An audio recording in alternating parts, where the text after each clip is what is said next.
Assalamualaikum warahmatullahi wabarakatuh. Bersyukur pada Allah pada kesempatan malam hari ini kita masih dapat berkumpul dalam rangka bertakziah mendoakan almarhumah Ibu Tasniah binti Panjang. Semoga dengan wasilah doa-doa yang kita bacakan dari mulai surat Al-Fatihah, surat Yasin dan surat-surat yang lainnya dikhususkan pahalanya untuk almarhumah. Semoga Allah Subhanahu wa taala menerima dan mengabulkan semuanya, dikabulkan, diterima segala amal ibadah almarhumah dan dijadikan kuburnya taman-taman surganya Allah Subhanahu wa taala. Salam semoga selalu tercurahkan keadaan junjungan Nabi kita kekasih Allah Subhanahu wa taala, habibina wa syafi'ina wa maulana Muhammadin sallallahu alaihi wasallam beserta para sahabat-sahabatnya, keluarganya dan kita umatnya. Insyaallah kelak di akhir nanti kita menjadi golongan orang-orang yang memperoleh syafaat baginda Nabi sallallahu alaihi wasallam. Bapak jemaah sekalian yang dimuliakan Allah Subhanahu wa taala, sebelumnya saya mohon maaf karena di sini banyak asatidz yang lainnya. Hari ini saya diberi kesempatan untuk, ya kalau kita mau bahasanya kongko aja Pak ya, ngopi, ngobrol perkara iman. Bapak sekalian dimuliakan Allah Subhanahu wa taala, dalam kitab At-Tadhkirah dijelaskan bahwa ada 3 kelompok manusia yang kagak takut mati. Jadi berani mati Pak. Kalau yang di sini insya Allah orang-orangnya berani mati semuanya. Kelompok orang yang pertama adalah orang-orang kafir dan orang-orang musyrik. Kenapa mereka berani mati orang-orang kafir? Kalau kita lihat Pak, di tayangan-tayangan olahraga yang ekstrim, mereka itu berjalan di gunung, naik sepeda di atas pegunungan, kadang terjun dari lembah ke laut dan sebagainya. Kalau kita bilang itu orang nyawanya 2 Pak ya, kita yang lihat aja udah ngeri. Tapi bagi mereka orang-orang kafir, orang-orang musyrik, kenapa mereka melakukan hal-hal yang mengundang kematian? Karena bagi mereka setelah mereka mati, ya udah, bagi mereka kehidupan ini hanyalah kehidupan di dunia. Ketika mereka meninggal dunia, maka tidak akan dibangkitkan lagi. Kehidupan itu hanyalah di dunia saja. Karena mereka nggak yakin akan adanya kehidupan setelah kematian. Kemudian kelompok kedua orang yang berani mati adalah orang-orang yang hidupnya merasa putus asa. Kalau orang Kulon bilang mah hopeless, ya hidupnya putus asa. Sehingga karena putus asa, orang-orang yang seperti ini gampang sekali mengakhiri hidupnya. Lagi putus asa gara-gara lockdown udah hampir 2 tahun kagak punya kerjaan, biar berkontrakan, rumah nggak nganggur, buat biaya anak dan sebagainya, putus asa, akhirnya mengakhiri hidupnya dengan apa? Gantung diri di pohonan. Ada pohon apa sini? Gantung diri di pohon toge. Ada yang minum baygon, ada yang menabrakkan diri, menjatuhkan macam-macam. Yang penting bisa mengakhiri hidup. Dengan dia mati, harapannya masalahnya selesai. Dengan dia mati, begitupun dengan kematiannya, seluruh masalah hidupnya akan selesai. Karena bagi dia kehidupan adalah fata morgana. Daripada hidup nyusahin, mendingan mati baik dah. Dengan mati anggapan dia udah selesai.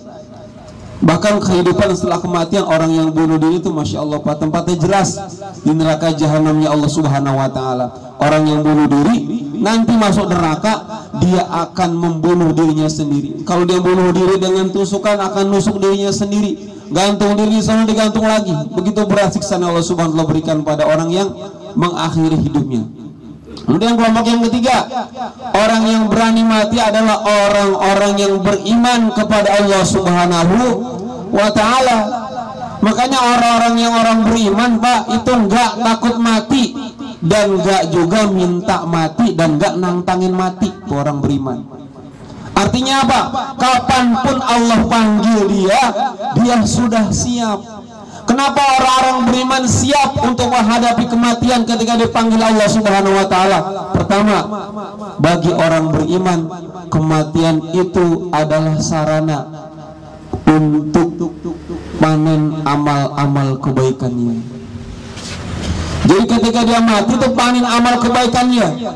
Kalau hari ini Bapak melaksanakan amal-amal ibadah tidak ditampakkan oleh Allah Subhanahu wa taala. Kalau hari ini pahala sholat berjamaah, pahala zikir, pahala baca Quran semuanya gaib, tidak kelihatan. Tapi ketika orang meninggal dunia, pada saat dia meninggal dunia disaksikan oleh Allah Subhanahu wa taala, amal-amal kebaikannya ditunjukkan oleh Allah Subhanahu wa taala. Karenanya orang-orang yang beriman ketika dia meninggal dunia merindukan saat-saat bertemu dengan Allah Subhanahu wa taala, dan sarana untuk bisa berjumpa dengan Allah adalah dengan kematian. Mau Pak jumpa dengan Allah, Pak? Pak, mau berjumpa dengan Allah? Iya. Syaratnya apa, Pak? Syaratnya mati. Kalau ditanya masalah kematian, Pak, semuanya takut. Siapa yang paling dulu? Pak Ustadz aja duluan. Sama nanti belakangan. Jangan Ustadz duluan. Jemaah belakangan itu siapa yang nggak nahli didoain. Kalau ditanya kita semua takut, Pak. Kenapa kita takut? Karena kita merasa belum cukup, Pak. Kita merasa masih kurang amal kebaikan kita. Kita merasa masih kurang amal soleh kita. Udah tahu amal soleh kita kurang, tapi yang namanya manusia tempatnya salah, tempatnya lupa dan lalai. Karena justru kematian ini, Pak, bukan berdasarkan nomor urut, Pak. Kalau berdasarkan nomor urut, malaikat Israel itu yang dari absen, yang dari A dulu, Pak. Si Abdul, si Ahmad, si Ari. Kalau dari A, sayangnya enggak berdasarkan nomor urut. Malaikat Israel mencabut berdasarkan nomor cabut, Pak. Jadi siapa baik? Syarat mati nggak mesti sakit, syarat mati nggak mesti tua, syarat mati nggak mesti muda, syarat mati nggak mesti anak kecil. Kalau sudah waktunya, fa idza jaa ajalum la yastakhiruna sa'atan wa la yastaqdimun. Jika telah datang waktunya, nggak bisa diundurin, nggak bisa dimajuin. Karena kematian ini sifatnya mendadak, dadakan, Pak. Bukan hanya tahu bulat yang dadakan, kematian juga dadakan.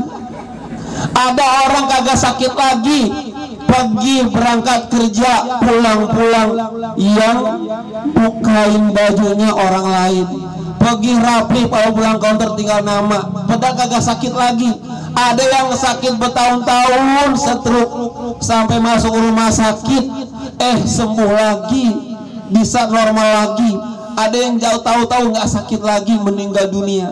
Karena kematian misteri, kita nggak ada yang mengetahuinya. Karenanya persiapan yang paling utama adalah iman dan amal soleh.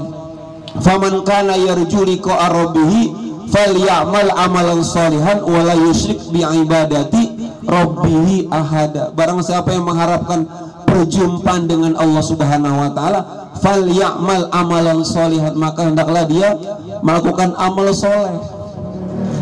Wala yusyrik bi ibadati rabbih ahada, dan janganlah sampai dia melakukan perbuatan musyrik kepada Allah Subhanahu wa taala. Karena bagi orang beriman, Pak, itu merindukan kematian.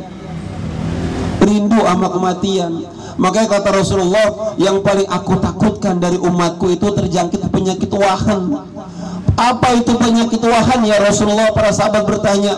Penyakit wahan itu adalah hubud dunia wa karahiyatul maut. Penyakit cinta sama dunia dan takut sama kematian. Ini yang jadi penyakit, Pak. Bukan penyakit corona, covid, apa sekarang macam-macam. Tapi justru penyakit ini yang dikhawatirkan Rasulullah dari umatnya terjangkit. Hubud dunia, cinta sama dunia dan takut sama kematian. Kalau udah cinta dunia, cinta sama harta dunia, sehingga lupa sama kematian. Dunia ini bukan tempat kita tinggal. Dunia ini adalah tempat kita meninggal. Tempat kita yang sesungguhnya adalah di surganya Allah Subhanahu wa taala. Tempat yang abadan abadi selama-lamanya. Tapi bagi orang-orang yang beriman, sangat merindukan apa? Perjumpaan dengan Allah Subhanahu wa taala. Pengen, Pak, kenikmatan terbesar ingin berjumpa dengan Allah Subhanahu wa taala, tapi lewat pintu yang namanya kematian. Mudah-mudahan kita semuanya yang hadir di sini sama-sama mempersiapkan diri kita, sehingga kapanpun Allah Subhanahu wa taala panggil kita, mudah-mudahan kalau kita beramal dengan istiqomah, insya Allah Allah wafatkan kita dalam keadaan husnul khatimah. Amin amin ya rabbal alamin. Itu saja yang bisa saya sampaikan, kurang lebihnya saya mohon maaf. Bil taufiq wal hidayah. Wassalamualaikum warahmatullahi wabarakatuh.